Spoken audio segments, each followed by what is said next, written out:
আরেকজন প্রশ্ন করেছেন, মেরাজের রজনীতে আরশে মুআল্লায় নবী করিম সাল্লাল্লাহু আলাইহি ওয়াসাল্লাম খালি পায়ে প্রবেশ করতে চাইলে আল্লাহ তাআলা নিষেধ করেন। আল্লাহ বলেন, আপনি জুতা পরে আসেন, এটি আমার জন্য আরশের মর্যাদা হবে, জুতা পরে আরশকে ধন্য করুন। এমন কথা কি প্রমাণিত?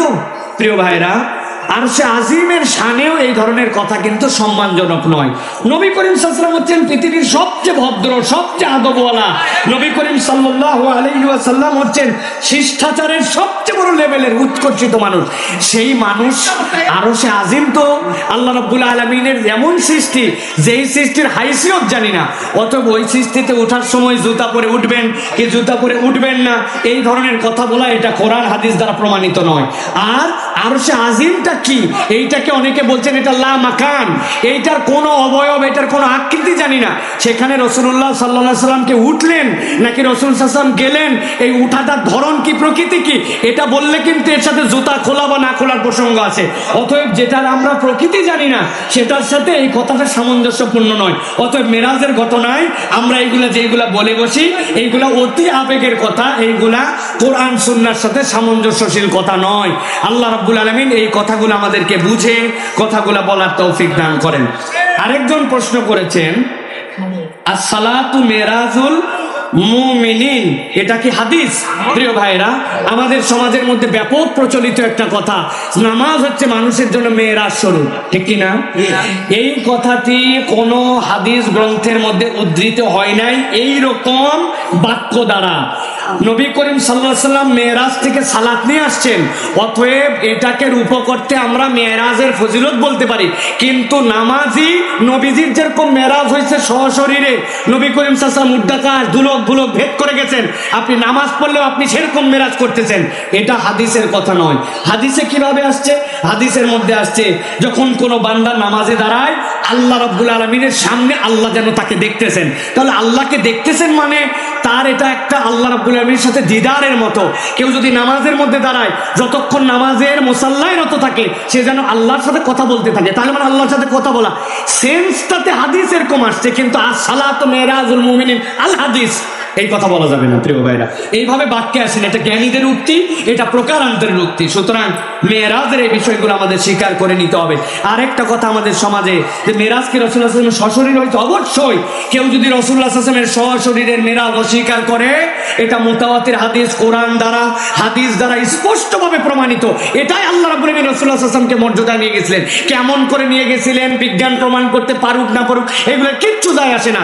আমরা বলি নবী গেছেন, নবী বলে গেছেন, নবীকে আল্লাহ রাব্বুল আলামিন নিয়ে গেছেন উড্ডাকাশ ভ্রমণে। এটার ঈমান না আনলে, আপনি নামাজ রোজা হজ যাকাত ঈমান আনছেন, মেরাজে ঈমান আনেন নাই, আপনার ঈমান আনা হন নাই, আপনি কাফের হয়ে যাবেন। অতএব আল্লাহ রাসূল সাল্লাল্লাহু আলাইহি ওয়াসাল্লামের মেরাজে আমাদেরকে বিশ্বাস করতে হবে। হারাম রিলেশন থেকে বাঁচতে অল্প বয়সে তাড়াতাড়ি বিয়ে করে আমি আমার সাংসারিক জীবন সুখী না, এমত অবস্থায় আমার করণীয় কি, আপনার নিকট জানতে চাই। প্রিয় ভাইরা, হারাম রিলেশন থেকে বাঁচার জন্যই কেবল বিয়ে নয়, আপনার নিয়তটা বিশুদ্ধ করতে হবে। বিয়ের অনেক উদ্দেশ্য আছে।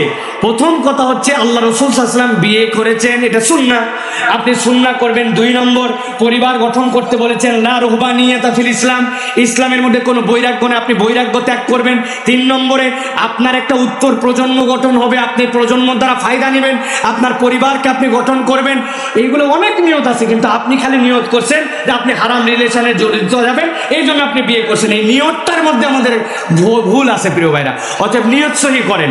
2 নম্বর কথা, মানুষের নানান কারণে মানুষের পরিবারের মধ্যে অশান্তি হয়, আপনি খুঁজে বের করেন, খুঁজে বের করে সেই সমস্যাগুলো সমাধান করার জন্য চেষ্টা করেন, আল্লাহর কাছে সাহায্য চান।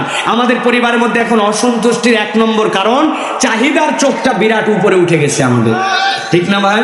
অসীম এক চাহিদা, আমার এ লাগবে সে লাগবে, কিন্তু আল্লাহ রাব্বুল আলামিন আপনাকে যা দিয়েছেন তার প্রতি আমরা সন্তুষ্ট না। অতএব স্বামী স্ত্রীর মধ্যে এই সন্তুষ্টির জন্য আমাদের বিচার বুদ্ধি করে চলতে হবে। আর বিয়ের সময় কুফু মিলাতে হবে।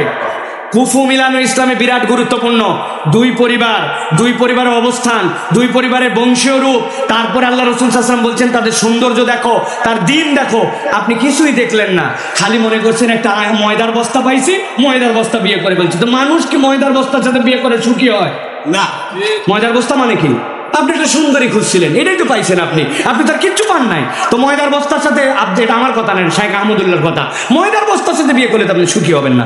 এই জন্য তার দিনদারি দেখতে হবে, নিজের দিনদারি রূপান্তর করতে হবে। আল্লাহ রাব্বুল আলামিন তারপরে বিয়ে শাদীতে চলে আসছেন, ইনশাআল্লাহ আপনার এটা আল্লাহ ঠিক করে দিবে। আপনি পরামর্শ নেন, মুরব্বীদের পরামর্শ নেন, যেগুলোর কারণে অশান্তি হচ্ছে সেগুলো, আপনি সুখ হচ্ছে না সেগুলো লিস্ট করেন, সেইগুলো থেকে সমাধান নেওয়ার জন্য স্পেসিফিক আপনি খোঁজেন, ইনশাআল্লাহ আল্লাহ রাব্বুল আলামিন আপনাকে সহযোগিতা করবেন। আল্লাহ আমাদেরকে কবুল করবেন, আল্লাহুম্মা আমিন।